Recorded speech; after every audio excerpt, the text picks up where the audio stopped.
आदाब नाजरीन, आप देख रहे हैं INN चैनल में अफशा जबीन पेश है अब तक की अहम खबरें। आलमी वबा कोरोना वायरस का कहर दिन पर दिन बढ़ता ही जा रहा है और अब तक इसकी जद में 1,22,00,000 से ज्यादा अफराद आ चुके हैं और 5,54,00,000 से ज्यादा अफराद हलाक हो चुके हैं। कोविड-19 से मुतासिर होने के मामले अमेरिका दुनिया भर में पहले, ब्राज़ील दूसरे और हिंदुस्तान तीसरे नंबर पर है। मुल्क में गुज़िश्ता 24 घंटों के दरमियान कोरोना वायरस के 26,506 केसेस दर्ज किए गए। मुतासिरीन की मजमूई तादाद 7,93,802 को पहुंच गई है।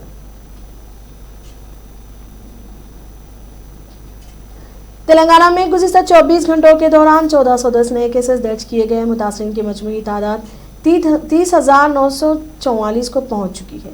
ग्रेटर हैदराबाद में 919 नए केसेस दर्ज किए गए। 24 घंटों के दौरान 5,954 टेस्ट किए गए, जिनमें 4,554 मुनफी। रियासत तेलंगाना में कोरोना से 7 अमवात हुई हैं। 913 अफराद सेहतियाब के बाद डिस्चार्ज हुए। तेलंगाना सेक्रेटेरिएट की इन्हिदामी कार्रवाई रोक दी जाए। तेलंगाना हाई कोर्ट ने सेक्रेटेरिएट की इमारत की इन्हिदामी कार्रवाई पीर तक के लिए रोक देने का रियासती हुकूमत को हुक्म दिया है। इस सिलसिले में हुक्म इल्तिवा जारी किया गया। PL विश्वेश्वराव ने हाईकोर्ट में मफाद आमा के तहत दरख्वास्त दाखिल करते हुए इन्हिदामी कार्रवाई रोक देने की ख्वाहिश की थी। अदालत ने इस दरख्वास्त पर समाअत के बाद इन्हिदामी कार्रवाई रोक देने और तमाम तफसीलात पर मुबनी जवाबी हल्फनामा दाखिल करने की हुकूमत को हिदायत दी है। चीफ मिनिस्टर चंद्रशेखर राव ने सेक्रेटेरिएट की नई इमारत के लिए मुनहदिम किए गए मसाजिद और मंदिर को दोबारा तामीर करने का ऐलान किया है। तेलंगाना सेक्रेटेरिएट की कदीम इमारतों के इन्हिदाम के दौरान अहाते सेक्रेटेरिएट में मौजूद 2 मसाजिद और मंदिर के इन्हिदाम पर चंद्रशेखर राव ने दुख और अफसोस का इजहार किया। चीफ मिनिस्टर ने कहा कि सेक्रेटेरिएट के अहाते में फिलहाल मौजूद मंदिर और मस्जिद की इमारतों से पहले से ज्यादा बेहतरीन व आलिशान इमारतें रियासती हुकूमत की जानिब से मुकम्मल सरकारी खर्च पर तामीर की जाएंगी। उन्होंने कहा कि सेक्रेटेरिएट की जदीद इमारत की तामीर की राह हमवार करने के मकसद से कदीम इमारतों को मुनहदिम किया जा रहा है। इस इन्हिदाम कार्रवाई के दौरान वहां मौजूद मंदिर और मसाजिद की इमारतों पर दिगर ज़ेरे इन्हिदाम हमा मंजिला इमारतों का मलबा गिर पड़ने की वजह से उन्हें पहुंचे नुकसान से मुतालिक मुझे इत्तला मौसूल हुई है, जिसका मुझे अफसोस है। चीफ मिनिस्टर ने इसे एक तकलीफदेह वाक़या करार देते हुए इसका ज़मन में अपनी जानिब से फिक्रमंदी का इजहार किया। चीफ मिनिस्टर ने वाज़ेह किया कि हुकूमत कदीम इमारतों की जगह सेक्रेटेरिएट की जदीद इमारत की तामीर का इरादा ज़रूर रखती है, लेकिन मसाजिद और मंदिर की इमारतों को नुकसान पहुंचाने का हुकूमत का कोई इरादा नहीं है। इस मौके पर चीफ मिनिस्टर ने इस बात का तयक़ुन दिया कि सेक्रेटेरिएट के अहाते में ही हुकूमत की जानिब से चाहे जितनी बड़ी रकम ही क्यों ना हो दरकार हो, उसे मंजूर करते हुए मुकम्मल सरकारी खर्च पर इन इबादत गाहों की दोबारा तामीर की जाएगी।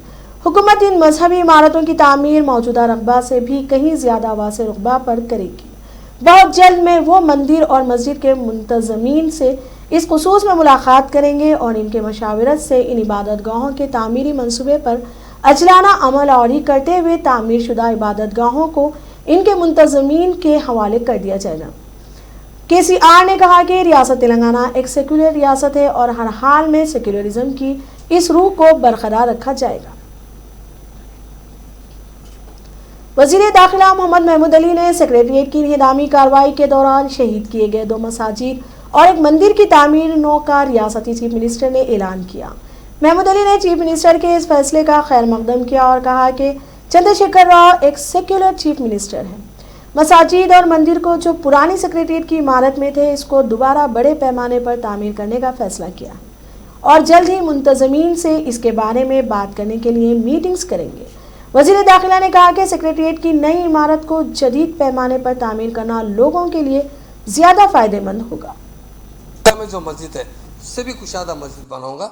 उन्होंने ओपनली कहा मस्जिद और मंदिर अल्लाह का घर है, भगवान का घर है, हम हमेशा उसकी हिफाजत करेंगे और हमारा कल्चर और हमारी तहजीब है, ख़ास तौर से तेलंगाना स्टेट की तहजीब है।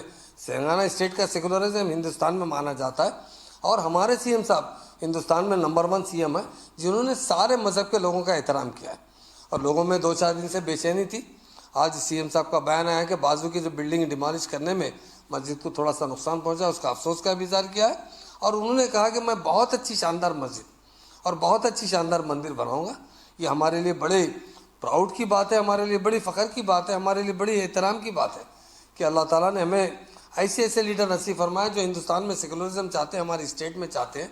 सीएम साहब आज नहीं, ज़माने दराज से ही मुस्लिम कौम को बहुत अच्छी तरह जानते हैं, मुस्लिम कौम के आदाब को बहुत अच्छी तरह जानते हैं। और सारा जब 14 साल तेलंगाना जद्दोजहद में हमेशा अपने, उन्होंने कई बार कहा है कि लोग मेरे जब घर आते हैं तो मेरी जानीबाज भी मेरी माँ बिछा कर देती थी और हमारे पास बाज़ाब्ता तरीके से एक रूम होता था इबादत करने का। उन्होंने कई बार कहा और आज उसकी मिसाल पेश कर दी है। सीएम साहब ने कहा कि सेक्रेटरीट की मस्जिद हमेशा आबाद रहेगी, ता क़यामत तक आबाद रहेगी और बहुत अच्छी बनाने की बात कही है। हम उसका बहुत दिल की खैर मकदम करते हैं और सारे मुसलमानों से अपील करते हैं कि हमारे सीएम को साहब जिस तरह चाहते हैं वो हमेशा सभी का अच्छा चाहते हैं। और मैं समझता हूँ मुसलमानों के बारे में हमारे आनेबुल सीएम साहब ने तेलंगाना बनने के बाद जिस तरह उनकी तरक्की के बारे में, सेक्रेटेरिएट की इंहिदामी कार्रवाई के दौरान 2 मसाजिद की शहीद कर दिए जाने की इत्तला के बाद मुसलमानों में गम व गुस्से की लहर दौड़ गई। जुमे के रोज मुस्लिम तंजीमों की जानिब से इम्कानी एहतजाज के पेश नज़र हैदराबाद में मक्का मस्जिद और दिगर मसाजिद के पास पुलिस का भारी बंदोबस्त किया गया था।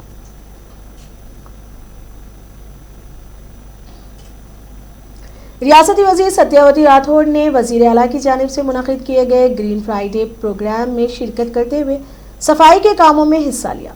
इस मौके पर सत्यावती राठौड़ ने कहा कि मानसून के मौसम में मच्छरों की बेतहाशा अफजाइश को मद्देनजर रखते हुए इसके इंसदाद के लिए हर घर को साफ सुथरा रखना है बेहद ज़रूरी है। उन्होंने तमाम शहरियों से अपने अतराफ माहौल को साफ सुथरा रखने के अलावा कोरोना वायरस से बचाव के लिए सोशल डिस्टेंसिंग का ख्याल रखते हुए मास्क का इस्तेमाल करने की भी आवाम से अपील की है।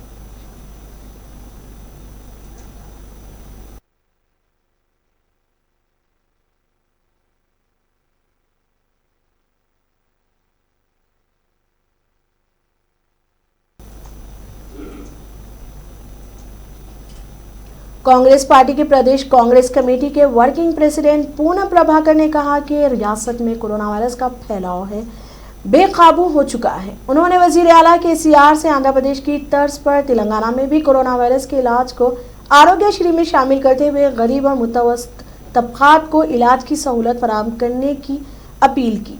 पूनम प्रभाकर ने कहा कि कोरोना मर्ज से मुतासिर होने के बावजूद भी मुतासरीन टेस्ट से महरूम हो रहे हैं। उन्होंने हुकूमत से तालीम व सेहत को अव्वलीन तरजीह देने की भी दरख्वास्त की है। गांधी अस्पताल के आउटसोर्सिंग नर्सों ने मुलाजिमतों को मुस्तकिल करने का मुतालबा करते हुए कोठी इलाके में वाक़ डायरेक्टोरेट ऑफ मेडिकल एजुकेशन के दफ्तर के रूबरू एहतजाज किया। इन एहतजाजी नर्सेस का कहना है कि कोरोना वायरस के फैलाव के इस मुश्किल घड़ी में मुसलसल खिदमत अंजाम देते हुए अपनी जिम्मेदारियों को बखूबी निभा रहे हैं।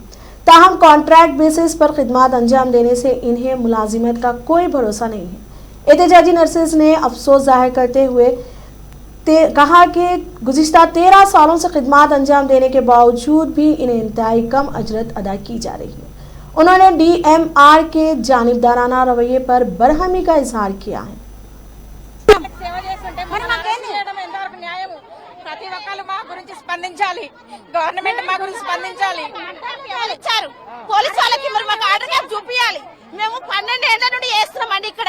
ఎవరిని కాపాడితే మీరు ఇచ్చే గౌరవ వేతనం ఇదేనా? మాకు ప్రభుత్వం కళ్ళు తెరవాలి ఇప్పటికైనా. టీఆర్ఎస్ ప్రభుత్వం వచ్చిన తర్వాత మాకు ఏ విధమైన న్యాయం జరగలే. గాంధీ ఆసుపత్రి మొత్తం కూడా మేము రోడ్ల మీదనే, మా బతుకులన్నీ రోడ్ల మీదనే. మేము ఇంత ప్రాణాలు కాపాడుతుంటే మమ్మల్ని అరెస్ట్ చేపిస్తారు. ఆడపిల్లల్ని ఎంతవరకు సమంజసం? अपनी ही सगी औलाद अगर पराई हो जाए तो फिर इस वालिदीन का तो रब का ही सहारा है। जायदाद की खातिर अपनी ही सगी माँ को इसके 2 बेटों ने घर से निकाल दिया, जिस पर वो मजबूर माँ मंदिर में रहने पर मजबूर हो गई। तफसीलात के मुताबिक जिला यादगिरी के चोटपल मंडल की रहने वाली संपूर्णा के शौहर का 10 साल कबल इंतकाल हो गया और संपूर्णा के 2 बेटे हैं, उन दोनों की शादी हो चुकी है। इस दरमियान संपूर्णा के 2 बेटे और बहुओं ने मिलकर संपूर्णा को जायदाद के दस्तावेजात हवाले करने का मुतालबा करते हुए हरासा करना शुरू कर दिया, जिस पर दिल बर्दाश्ता संपूर्णा अपने मकान को छोड़कर मंदिर में रहने पर मजबूर हो गई।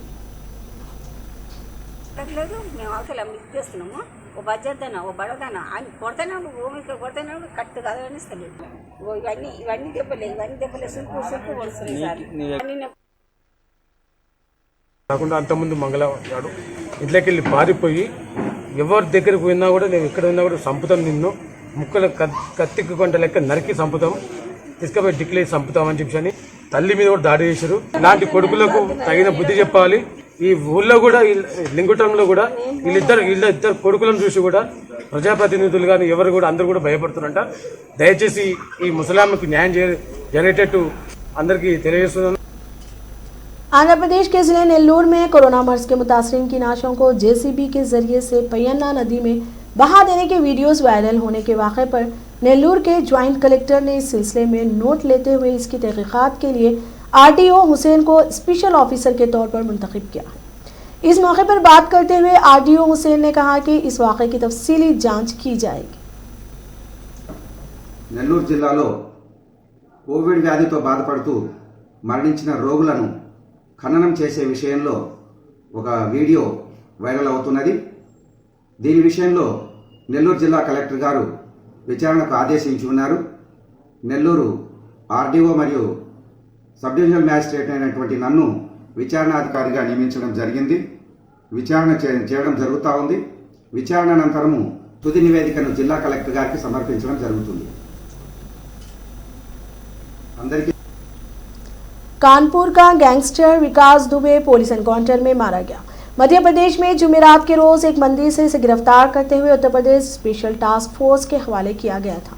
बताया गया है कि ये यूपी की स्पेशल फोर्स इंतहाई सख्त सिक्योरिटी में विकास दुबे को उज्जैन से कानपुर ला रही थी। इस दौरान जुमे की इब्तदाई सातों में स्पेशल टास्क फोर्स की एक गाड़ी सड़क हादसे का शिकार हो गई।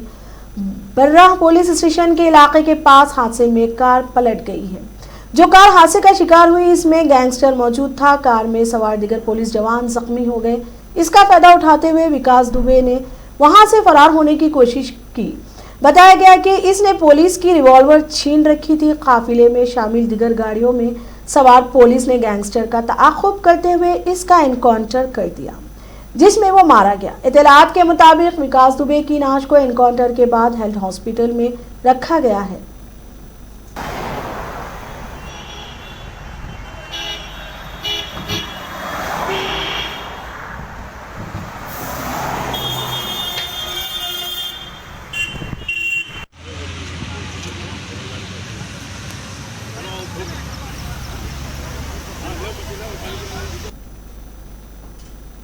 विकास दुबे की हलाकत की खबर जब इसकी मां सल्ला देवी को मिली तो उन्होंने इस ताल्लुक से मीडिया में कुछ भी कहने से मना कर दिया और खुद को अपने घर में बंद कर लिया। हिंदी न्यूज़ पोर्टल एबीपी पर शाये एक रिपोर्ट के मुताबिक सल्ला देवी की तबीयत भी कुछ नासाज हो गई है, जिसकी वजह से उन्होंने कोई भी बयान देने से मना कर दिया। हालांकि उन्होंने पुलिस से कहा कि बेटे विकास दुबे से इनका कुछ लेना देना नहीं है। बताया जाता है कि सल्ला देवी ने पुलिस से साफ लफ्जों में कह दिया है कि वो कानपुर नहीं जाना चाहती और लखनऊ में ही रहना चाहती है। इस वक्त सल्ला दुबे अपने दूसरे बेटे दीप प्रकाश की बीवी के साथ लखनऊ वाक़े कृष्णा नगर के अंदर लोक कॉलोनी में रहती है। एनकाउंटर में विकास दुबे की मौत के बाद उन्होंने कहा कि विकास दुबे से इनका कोई रिश्ता नहीं है, इसलिए वो कानपुर नहीं जाना चाहती। काबिल जिक्र है कि एक दिन कबल जब विकास दुबे मध्य प्रदेश में गिरफ्तार हुआ था तब सल्ला देवी ने कहा था कि हुकूमत जो मुनासिब समझे इसके साथ करे। मध्य प्रदेश के वजीर दाखिला निरुतम मिश्रा ने आज कहा कि जुमेरात की सुबह उज्जैन पुलिस की गिरफ्त में आए विकास दुबे को देर शाम उत्तर प्रदेश पुलिस को सौंपने के बाद एमपी पुलिस ने पूरे काफिले को बाहिफाजत मध्य प्रदेश उत्तर प्रदेश की सरहद तक पहुंचाया था। मिस्टर मिश्रा ने यहां मीडिया के सवालों के जवाब में ये इत्तला दी। विकास दुबे के मुठभेड़ में मारे जाने पर कांग्रेस के रहनुमाओं के सवाल उठाने से मुतालिक मिस्टर मिश्रा ने कहा कि यही लोग गुज़िश्ता रोज इसे जिंदा पकड़े जाने पर सवाल उठा रहे थे और अब इसके मरने पर सवाल उठा रहे हैं। मिस्टर मिश्रा ने कहा कि दरअसल पूरे मामले में मध्य प्रदेश पुलिस ने अपना काम बेहतर ढंग से किया। उन्होंने इस बात से इनकार किया कि वो 2 दिन से उज्जैन में था। वजीर आजम नरेंद्र मोदी ने रफीक काबीना वजीर दिफा राजनाथ सिंह को जुमे के रोज इनकी सालगिरह के मौके पर मुबारकबाद देते हुए इनकी सेहतमंद और लंबी उम्र की दुआ की। आज मिस्टर सिंह की 69वीं सालगिरह है। मिस्टर सिंह को मुबारकबाद देते हुए मिस्टर मोदी ने ट्वीट किया, राजनाथ जी को सालगिरह मुबारक हो। इनकी तेज सोच हुकूमत के हक में सौदमंद रही है। वो एक मजबूत और महफूज कौम की तामीर की कोशिशों में सफ़े अव्वल में रहे हैं। वो गरीबों और मुल्क के मेहनती किसानों की फलाह व बहबूद के लिए हमेशा बरसर गर्म रहे हैं। मैं इनकी लंबी उम्र की दुआ करता हूँ। जिला गोदावरी से ताल्लुक़ रखने वाली एक खातून ने अपने दामाद की खातिरदारी के लिए 67 अक़साम के डिशेस तैयार करते हुए एक रिकॉर्ड बनाया है। खातून ने डिशेस में वेलकम ड्रिंक से लेकर स्टार्टर, कई अक़साम के सालन और मीठे भी तैयार किए हैं। ट्विटर पर एक शख्स ने खातून की जानिब से तैयार करदा डिशेस का वीडियो पोस्ट किया, जिस पर कई तबसरे हो रहे हैं और खातून की तारीफ करते हुए कहा जा रहा है कि सास हो तो ऐसी। ससुराल में दामाद की खातिरदारी तो एक आम बात है, लेकिन आंध्र प्रदेश के मगरबी गोदावरी ज़िला की मेहमान नवाजी, ख़ास तौर पर दामाद के साथ की जाने वाली मेहमान नवाजी सोशल मीडिया पर अवाम की तवज्जो का मरकज़ बना हुआ है। आंध्र प्रदेश के साथ तेलंगाना, हैदराबाद में भी दामाद की खातिरदारी काफ़ी मशहूर है।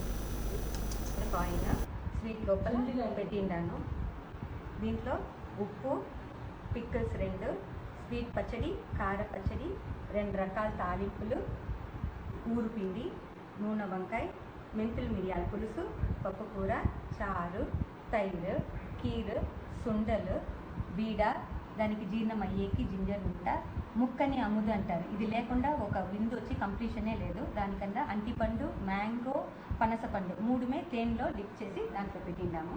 ఇది కాకుండా ఇదో మా అల్లుడు గారికి స్వీట్లు, ఒబ్బట్టు లేకుండా ఒక విందు ఉండనే ఉండదు. లడ్డు, మోతీపాకు, మోర్ మొలగా, ఇది వచ్చి కొల్లుకట్ట, విందు పిలిసైనా కొల్లుకట్టగా పెట్టవాళ్ళం మనం అల్లుడు గారికి. ఇది వచ్చి మిల్క్ స్వీట్, ఇది వచ్చి రాగి డెసర్ట్, ఇది చైనా గ్రాస్ స్వీట్, ఇది మ్యాంగో స్వీట్. अब तक के लिए इतना ही। देखते रहिए INN चैनल। खुदा हाफिज।